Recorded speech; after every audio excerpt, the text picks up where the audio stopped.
Right then folk, welcome back to another video beer review, again joined by James of Rampant Lion Reviews and Two Fighting Cats. Two Fighting Cats, who I've tried to stop before, and today we've got a beer coming out of Arbor. It is the Fudge Brownie. Never seen this one before, to be honest, never even seen it on their Instagram or anything. £4.59, I bought it for today from In At Home in Bristol, in Newbury. Yeah, pastry stout, coming in at a very sensible ABV of 4.5%. Rich, sweet and indulgent, this pastry stout was brewed with 10 different grains and finished with a touch of vanilla and cocoa nibs. Yeah, ingredients are barley, wheat, oats, lactose, and Two Fighting Cats. Crack this one open, and final ale of the night. Always cautious. Welcome to Ari's ass. my ass. Ari's gaff. Fight Cats. Here you go. Thank you. Quiet for now. Lobbing in. A ragdoll and a Siamese. It's a Balinese. Balinese, huh? You have a bit more. Oh, a bit more. Properly love mine in. So, as you can see, dark ebony rosewood colour as you'd expect. Just about a finger of a frothy, I would say. Kind of light to medium tan head. Quite fluffy bubbles. Yeah. A few bumpy ones in there. But kind of what you'd expect from any stout, eh? Yeah.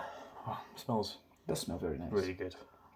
I'm not a great fan of pastry stouts either, I'll add that in, but this does smell pretty good. Yeah, smells fudgy, chocolatey. There's a relative kind of there's a bit of bitterness in there. You can smell that. I mean, kind of bread crusty in the base. Definitely rye bread in this one. I've been Yeah. saying rye bread a lot on this. Wholemeal brown bread, teeny bit of nuttiness. Yeah. Like chocolate chip cookie. Yeah, yeah. Fudge, like you're saying. Bit of cookie biscuit type thing. Yeah. Not much hoppiness. A little bit of grassiness, but that's about it.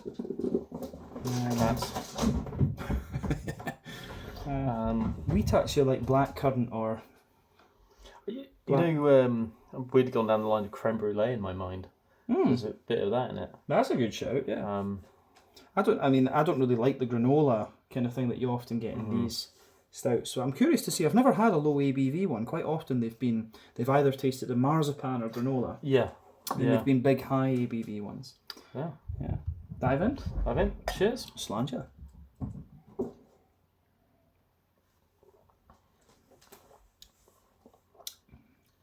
I think this style works better at lower ABV. Yeah.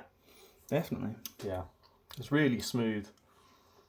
Really smooth. And he's drinking chocolatey, like nutty notes. A faint touch of like a coffee note, like a black coffee. Yeah. You get that sweetness developing into the brownie, and of course the mouthfeel of it all helps as well. Yeah, I mean, it's for me, backbone is roasty, toasty, well fired, black, like a bread roll. Bit of woodiness in there, teeny bit of nuttiness. The rye bread, the wholemeal brown bread, and then the sweeter stuff's coming out on top. Yeah. It's got a wee bit of chocolate, like milk chocolate further forward, Yeah. and a wee bit of like a 50-60% cocoa chocolate further back. You probably see it'll be a blend of, I think it's called chalaka, which is you'll obviously have your chocolate malts, but then there's chalaka, which is like a milk chocolate additive that you put into your beers. You obviously have your cacao nibs and things, but This actually reminds me a little bit of carob. You tried carob? It's chocolate that you give to dogs. No, I haven't tried, chocolate for dogs. I've tried chocolate for dogs, No. it's nice. Just because. But yeah, the fudge is above the chocolate.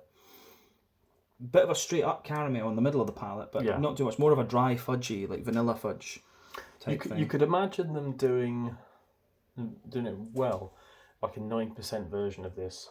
That's a bit thicker, a bit more chewy. I can see them doing it and using this as the base, but Arbor very rarely do anything that's over like about 6, don't they? Rarely do. I mean, when and of course they put it in pint cans all the time. Yeah. But they have done these sharing cans, which are like Cryohazard. I think was one which like a 9% double IPA. They've done like some strong bitters around about 7% and things, which were 6.5 or something, and they've been nice. But yeah, they tend to go for the more kind of session ABV. But yeah, I really like that. It's really nice. I think it's a nice beer, yeah. Not much on the hoppy side. No. earthy, herbal at the back, touch of grassiness at the front of your tongue. Yeah. Fruitiness, kind of what we said in the aroma, eh? Yeah. Yes, I think blackcurrant sort of note, but blackcurrant. Little bit. I'll get a wee bit of plum, mm. dried fig. Yeah. Yeah. It's actually really nicely done. That I mean, this beer would really make me think about whether this style works better at lower ABV, because the big ones always have this marzipan or granola type thing to them, and I just don't like it that much. I'd rather have an RIS or a milk stout, you know. Yeah, I think that's something we're probably going to see in the UK a fair bit this year, and going into next year as well. Is more beer stouts and things of original kind of ABV. We've had loads of breweries pushing Russian imperial stouts and imperial stouts in general, and the reality is that you can't go down the pub and have like two or three of them, and even Walker. Yeah. So I think there's been much more of a focus on lower ABV and watching one's consumption a little bit at the moment. So yeah.